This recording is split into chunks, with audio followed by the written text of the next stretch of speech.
तालिबान सरकार के साथ संबंध सामान्य हो जाएं, इसको लेकर किसी को आपत्ति नहीं है।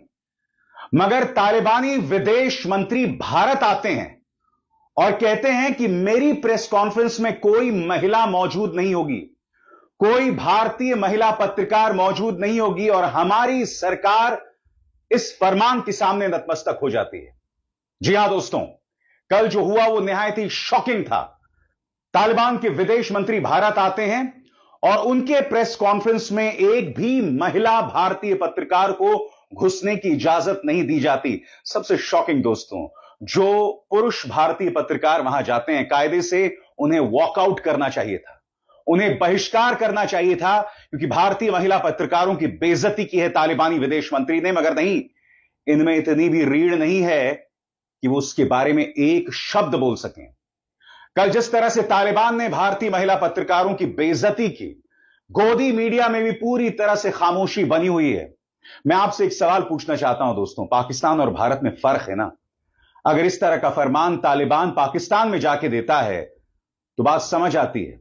मगर भारत एक लोकतंत्र है जहां पुरुष और महिला बराबर हैं, उनके अधिकार बराबर हैं। तालिबान आकर यह कैसे कह सकता है कि हमें क्या चाहिए और हमारे प्रेस कॉन्फ्रेंस पे कौन मौजूद होगा? और सबसे बड़ी बात, भारत सरकार ने, विदेश मंत्रालय ने, बीजेपी सरकार ने इस बात की इजाजत दे दी। और जैसे मैंने बताया, जितने पुरुष पत्रकार थे, इनमें से किसी की हिम्मत नहीं हुई दोस्तों। 2014 से पहले ऐसा हो भी नहीं सकता था। तब पत्रकारों की रीढ़ हुआ करती थी। यहां इन पत्रकारों के कह दिया गया होगा विदेश मंत्रालय की तरफ से कि जो तालिबान कह रहा है उसे मान लो, ज्यादा होशियारी दिखाने की जरूरत नहीं है। चुपचाप ये कायर भारतीय पत्रकार जो हैं उस प्रेस कॉन्फ्रेंस का हिस्सा हो गए। बहरहाल मैं आपको यह भी बताना चाहता हूं कि भारत और तालिबान शासित अफगानिस्तान में अब संबंध सामान्य हो गए हैं। भारत एक बार फिर अपना दूतावास अफगानिस्तान में स्थापित करेगा। मैं सामरिक मुद्दों की बात नहीं कर रहा हूं दोस्तों, इसका स्वागत किया जाना चाहिए। इत्तेफाकन दोस्तों, ये वही तालिबानी नेता हैं, याद कीजिएगा, जब 1999 में हमारा IC-814 विमान अपचालित हुआ था, उसे बंधक बनाया गया था, उसे हाईजैक किया गया था, तब उसे अफगानिस्तान ले जाया गया था और इसी तालिबान की वजह से वो 5 खूंखार आतंकवादी पाकिस्तान के सुपुर्द कर दिए गए थे। मगर जो यहां पर हुआ है ना, निहायत ही शॉकिंग है। और सबसे बड़ी बात, ये वो भारतीय जनता पार्टी है जिसके नेता तालिबान के नाम पर न जाने कितनी राजनीति करते हैं, अपने देश के मुसलमानों पर प्रहार करते हैं। और यहां पर इनमें इतनी भी रीढ़ नहीं है कि तालिबानी विदेश मंत्री मुत्ताकी को कह सकें कि अगर प्रेस कॉन्फ्रेंस में महिला पत्रकार नहीं होंगी तो यह प्रेस कॉन्फ्रेंस नहीं होगा। क्या इनमें इतनी भी हिम्मत नहीं है? क्या भारतीय महिला पत्रकारों की इज्जत पुरुष पत्रकारों की निगाह में बिल्कुल भी नहीं है? क्या इसे बॉयकॉट नहीं किया जा सकता था? सुनिए महिला पत्रकार स्मिता शर्मा और सुहासिनी हैदर क्या कह रही हैं। सबसे पहले मैं आपको पढ़ के सुनाना चाहता हूं कि क्या कह रही हैं स्मिता शर्मा। किसी भी महिला पत्रकार को मुत्ताकी की प्रेस कॉन्फ्रेंस में नहीं बुलाया गया। विदेश मंत्री एस जयशंकर के शुरुआती बयान में या मुत्ताकी के साथ हुई बातचीत के बाद जारी संयुक्त बयान में अफगान लड़कियों और महिलाओं की भयानक हालात का भी जिक्र तक नहीं हुआ। मुत्ताकी को लाल कालीन बिछाकर स्वागत दिया जा रहा है, उसी देश में जहां महिलाओं की उपलब्धियों और नेतृत्व पर गर्व करते हैं, बस इसलिए क्योंकि हमारे सुरक्षा हित इसमें शामिल हैं।